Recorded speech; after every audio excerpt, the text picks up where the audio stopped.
Okay, we worked some magic on my phone and suddenly I have memory again. It went from saying 0 bytes available to 1.5 gigabytes.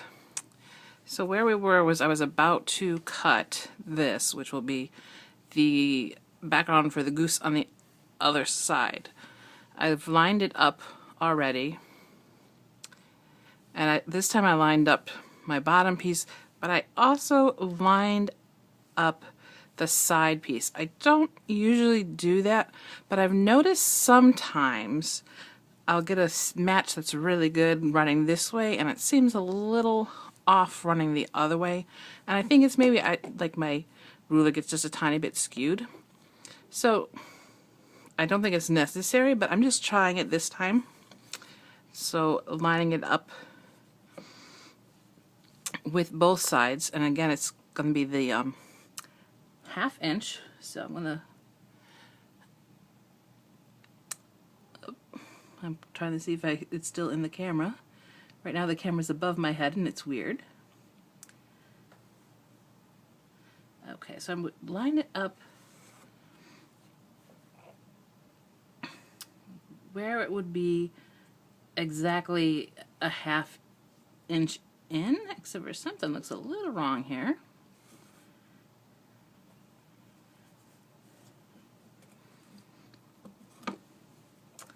Okay, and then there's that little bit where I made it just a little tiny bit bigger before, so I'm going to even try to see if I can match up that part with my nudging to get it just that tiny bit bigger.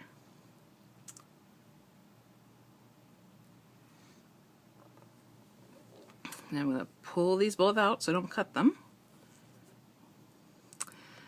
Often I get little threads off the end there, like the ruler doesn't quite want to let go.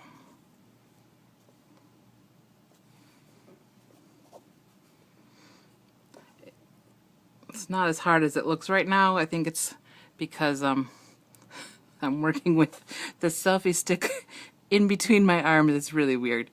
Okay, so I'm going to be cutting 3.5 and just a tiny bit more, and 2 and just a little bit more. This time I'm going to try not to cut myself.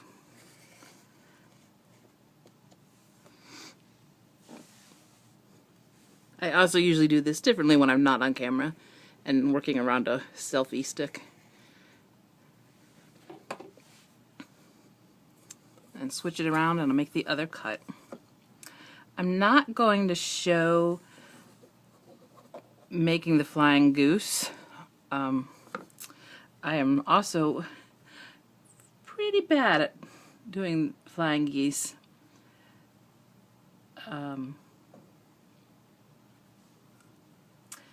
Also at measuring and talking at the same time.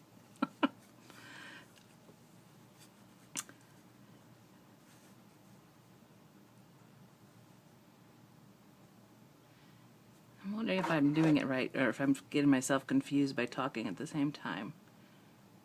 Huh. Somehow I cut a lot more on that side than I meant to.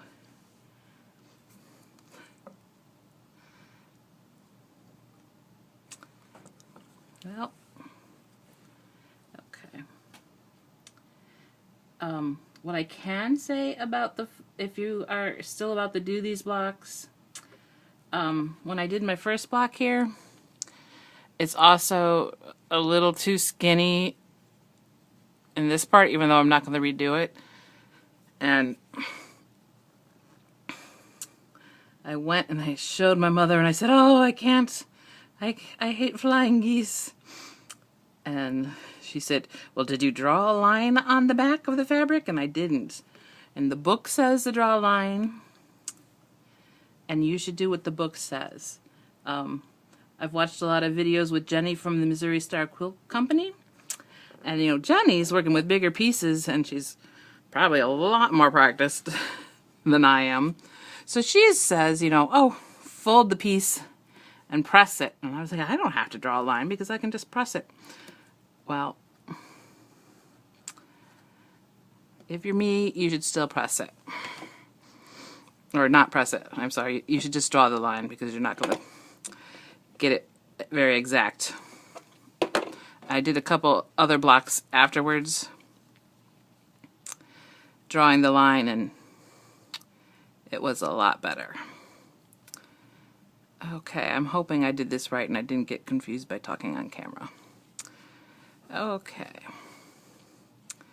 Before I go any further, I'm just going to see if this lines up again. And then another problem I was having was, I'm not sure, I might have flipped one of these the wrong way. I'm just going to make a little pencil mark in the area that will be cut off eventually when you make the goose. It's just so that I know I'm doing it the right way. So I'll do another one after I've got the geese made about sewing them and matching them back up with this. But in the meantime, my advice is just follow the way Tula tells you to do it in the book.